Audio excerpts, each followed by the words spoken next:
Hello everybody, I am Danny Laria, the editorial director of Box Office Pro, the only publication in North America exclusively dedicated to theatrical exhibition, and I am with...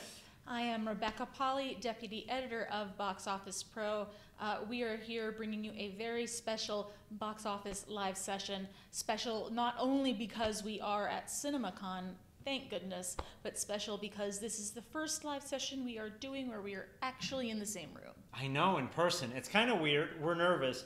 But also, we have to admit, it's not exactly live. We kind of lied to you.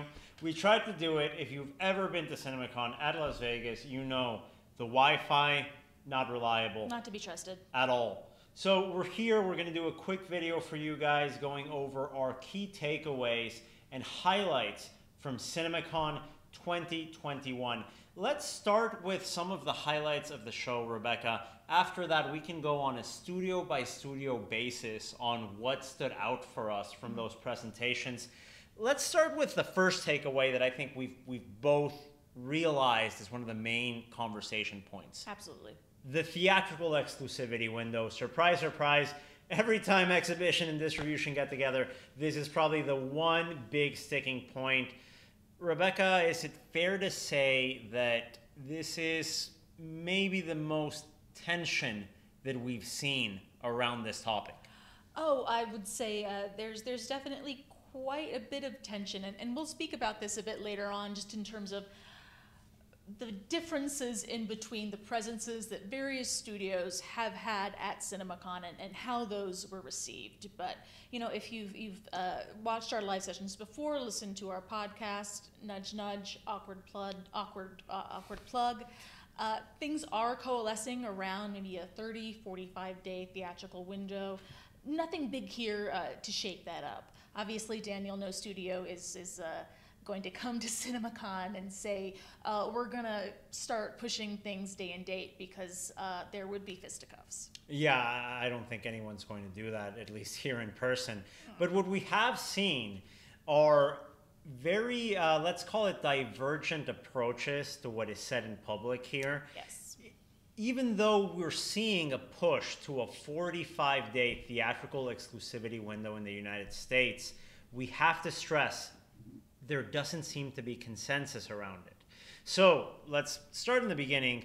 On the opening night of CinemaCon, Sony had the first presentation where executives Josh Greenstein and Tom Rothman actually went on stage calling simultaneous release, day and date releases, devastating for the film industry. Tom Rothman going as far as saying that he was very happy that a film like Free Guy was able to do so well in the box office. We're going to quote him here, quote, for two reasons. One, it's a terrific movie. And two, because you can't watch it at home. Go fucking figure. Sorry for cursing. I'm just paraphrasing from Tom Rothman here. If anyone has any children who are listening to this live session from why Vegas, are they watching? That's a horrible thing to do. Apologies terrible. to these children. You know, put the TV on. Get them out of here. But it was something echoed also by John Fithian in his State of the Industry address, where he very boldly said that a day and date simultaneous release strategy, and again, I will quote, emphasis Fithian's, does not work for anyone. It just doesn't work. It's a matter of finances. It's a matter of practicality. It's a matter of piracy. That's something that we haven't really seen a ton of, I would say, hard facts on. But right. it was a topic that has come up a lot. Yeah. I think that's important to say, in the sense that these aren't things that we're editorializing here. We're just merely reporting what has been said in these sessions. That piracy theme was a big part of the session. You're about to see in that executive roundtable a lot of different opinions on it. But ultimately, some studios like Sony have been very, very, big champions for a theatrical exclusivity window. Mm-hmm. We haven't seen every studio presentation, but I think of the folks that are here, there's been a very interesting divide with the presence of studios that have gone out of their way to stress theatrical exclusivity, and those that have been a little bit more quiet about that messaging. Rebecca, it's an interesting insight. Now, you mentioned the 45-day window, right? There was an interesting panel that Cinionic, our tech supporters here in the industry, held yesterday at CinemaCon, where Mark Zoradi was speaking with Wim Bayens, the CEO of Cinionic. And he said in this shorter window that Cinemark calls a dynamic window, because it adapts depending on the title, and that's something that we've seen. Makes Paramount sense. has a dynamic window, so Snake Eyes doesn't perform well in the box office, 30 days, it's out. A Quiet Place continues to make money. Why would you pull it out of pull its theatrical exclusivity? Right, and that goes to 45 days. Something similar to what we've seen from Universal, right? Now, Mark Zoradi, talking about the opportunities in this new theatrical window scenario, he mentioned that this is actually going to open the doors for exhibition and major exhibitors to take on a bigger variety of content. And what he was saying in this session to Wim Bayens, Rebecca, was very interesting. He said, listen, if Martin Scorsese's The Irishman, released by Netflix, was released next month, it would play in every single major circuit in the country, most likely because of the window it had. So we're seeing this shift that might have happened before anyway, but has been accelerated by the pandemic. And this is the scenario of the 45-day window. Even major exhibitors like Cinemark are positioning it not as what we stand to lose, but how can we adapt a shorter window to grow in the industry? And I think that's going to be one of the key points as we continue into what's been going on. Let's go to the second key takeaway from CinemaCon 2021, the trade show insights. Rebecca, this is one of our favorite parts of coming to CinemaCon, the trade show. We're not stuffing our faces with popcorn and free hot dogs, which, to be fair, trade show or not, I do on the weekend anyway. Oh yeah. What have we seen? What are the trends that you're seeing from CinemaCon? Well, it's interesting. It's almost, I would say, forgive the studio pun, a universal trend. The same thing we're seeing with the windows. The shortening of the theatrical exclusivity window was going to happen. It's just been accelerated. And we're kind of seeing the same thing. I got that same impression on the trade show floor, specifically with some of the innovations that have come about and have been accelerated by COVID. I'm talking about things like mobile ordering, like an emphasis on touchless, like just an emphasis on increased sanitation. I do not get the impression, personally or from speaking to vendors on the trade show floor, that that's going to go away anytime soon, even after COVID. I spoke to Brian Claypool at Christie today, and one of the topics that we touched on was this UV lighting system to put on ceilings, and that they're powerful enough that even with a very tall theater ceiling, they're still effective.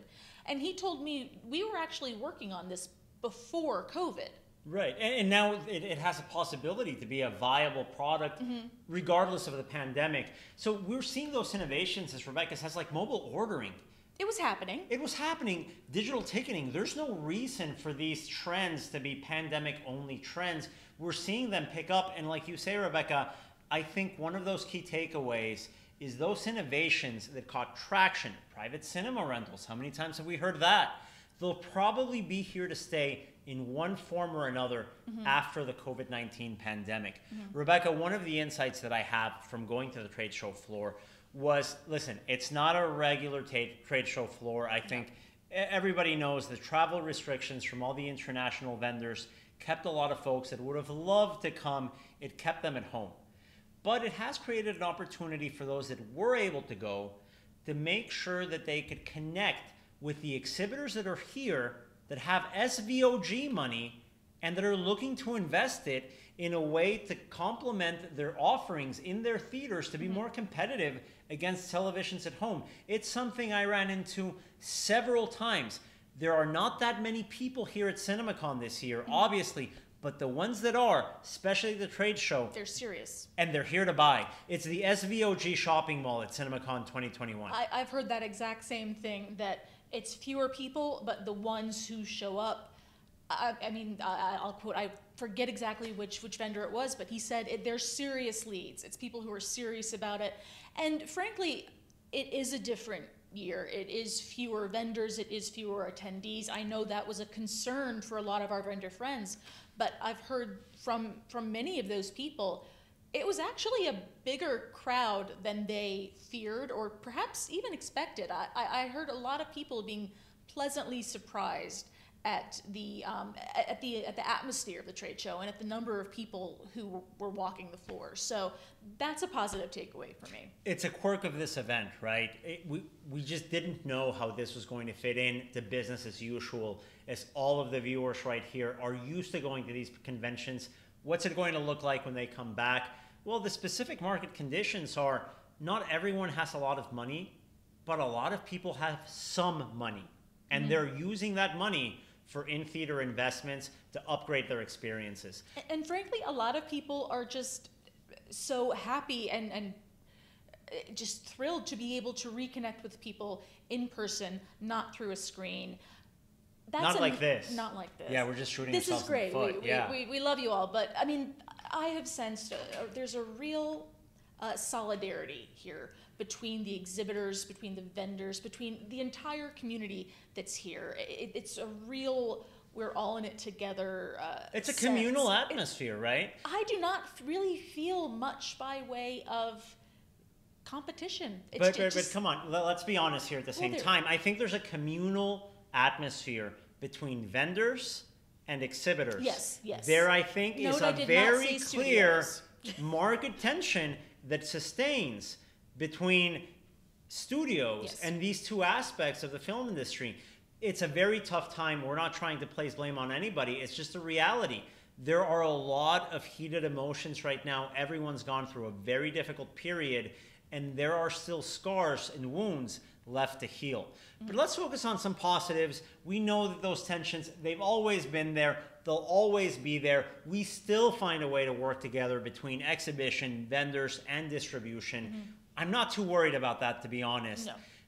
What I like to see from CinemaCon 2021 is this big commitment from the studios that are here and the exhibitors and the vendors that we are all signed up to make sure that we have consistent releases on the schedule. That when there's a date, we can count on that date and we can plan for the future together. And I've heard that from vendors, I've heard that from exhibitors, and crucially, I've heard that from studios as well during the presentations. And I'm hearing that, we're both hearing that from the movie-going community, from fans, from social media engagement.